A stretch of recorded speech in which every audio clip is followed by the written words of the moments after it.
Hello. This is a little something for my family or other people who want to know what I work on the side. This is a first-person shooter game. It's called Tridium, and here is our initial. This would be like picking your teams. So you would turn around. I'm gonna pick blue team. There we go. And these are the different classes or different characters that you can play on your blue team. So you can be an assault, or heavy, engineer. And they all have their different properties. The engineer has the ability to build things. A sniper has the ability to shoot farther away. So we're just going to pick this up right now. And here we go. We just jumped in, and oh, check this out. Oh, there he just got shot. That was one of our little monsters that gets to walk around in the game, and I'll speak more about that later. Oh, that was something being blown up. This is some prototype stuff. This is a tank that's not, as you can see, the bottom is supposed to be the chassis, and instead we have a little Jeep here, so I can, there. And it doesn't have the proper particle effects and everything that we would expect. And oh yeah, I forgot, that's Mom Squiddy up there in the sky. That's supposed to represent the alien creature that would drop eggs into the water, and that's where monsters actually appear or spawn, and they attempt to chew on buildings. And your job is to stop the monsters from chewing on the buildings, or you could lose your game. Now this is what I'm more recently working on. This is a new type of flying vehicle that was built by someone. He goes by the name Captain Puffy out of Russia, and he just put this together in a couple weeks for me. And let's see, we would go up to it. What we would typically do is actually we would jump into it, but right now we just hit the F key. And we get into it, and I can start to fly. What I've been working on just recently is, as you can see, those blades are tilting. So they try to keep an orientation straight up, even when the vehicle's looking up or looking down, because that's what you would expect if you're hovering in place. And then, of course, when you start to turn, you see the blades actually kind of rotate in different directions that would indicate why you're pivoting. The camera is locked on the back of it. It does. Oh, there's a bad guy. Let's shoot him. There we go. Those green lines are indicate they're for debugging. In the actual game, they'd be removed, and you would just see like bullets. You can see how there's little puffing in the ground, and the orange lines are showing how the ricochet and the bullets just kind of fly off into the distance. That may look cool, but actually it's overkill for a multiplayer network game. That's probably too much data, so we're gonna have to remove that. So let's do a little bit about shooting, and let's kind of get into the look. So as you can see here, these are mostly assets or things that I have purchased on the marketplace, and I rearrange them or I alter them and whatnot. So this orange thing and this blue thing in front of us are reactors. Since this is a sandbox, it is for testing purposes.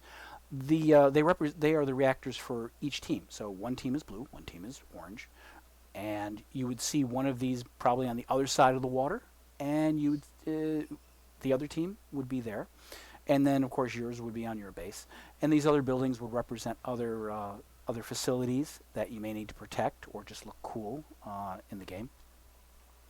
And of course, you can see here there's some other testing I've been doing. These plants here are just me playing around with trying to put in foliage, or to as you can see where it's not where the plants aren't, it's kind of bland.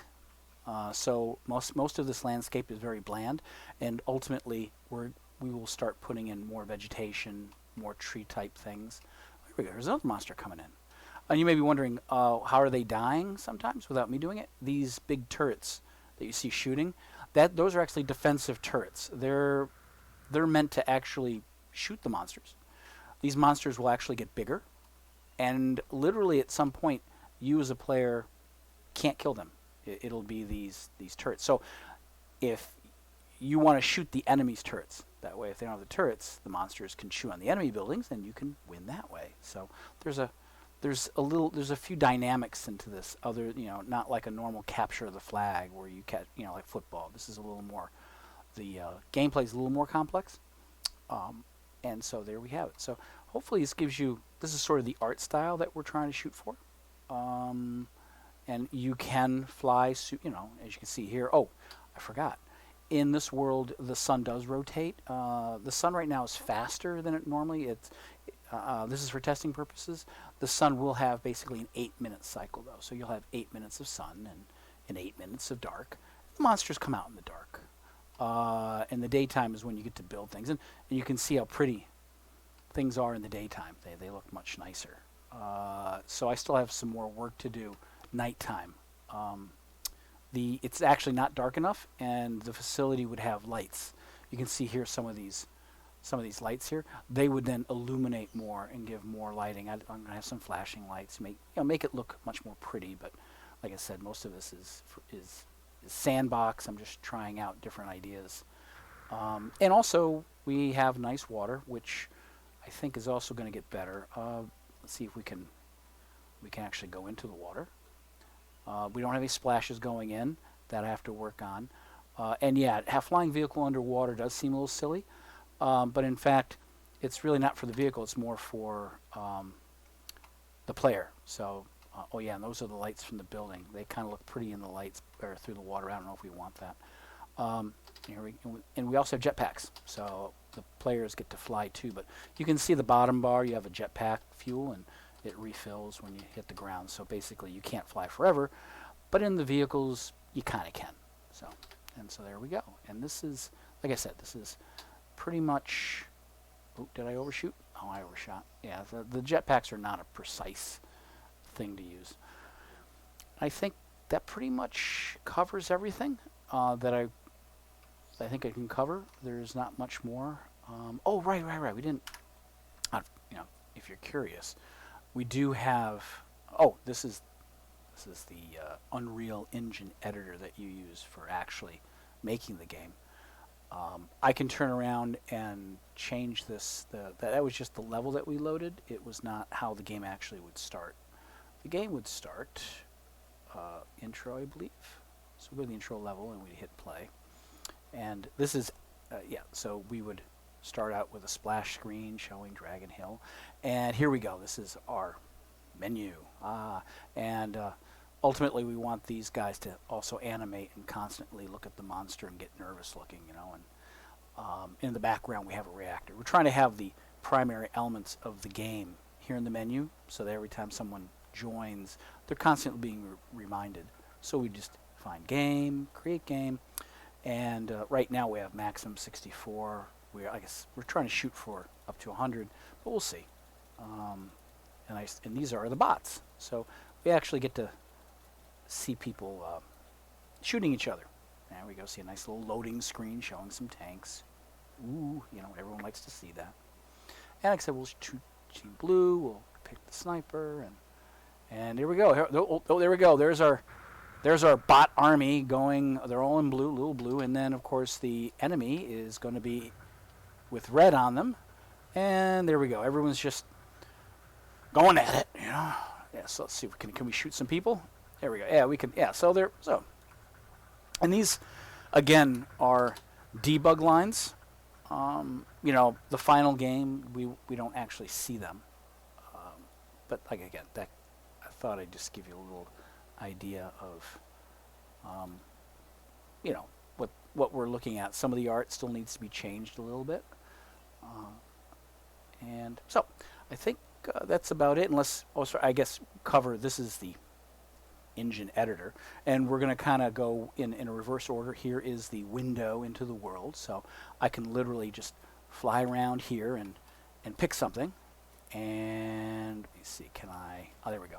And so this little gizmo says I can move it, so here we go. So I can grab one of the arrows and I can move it up or I can move it down.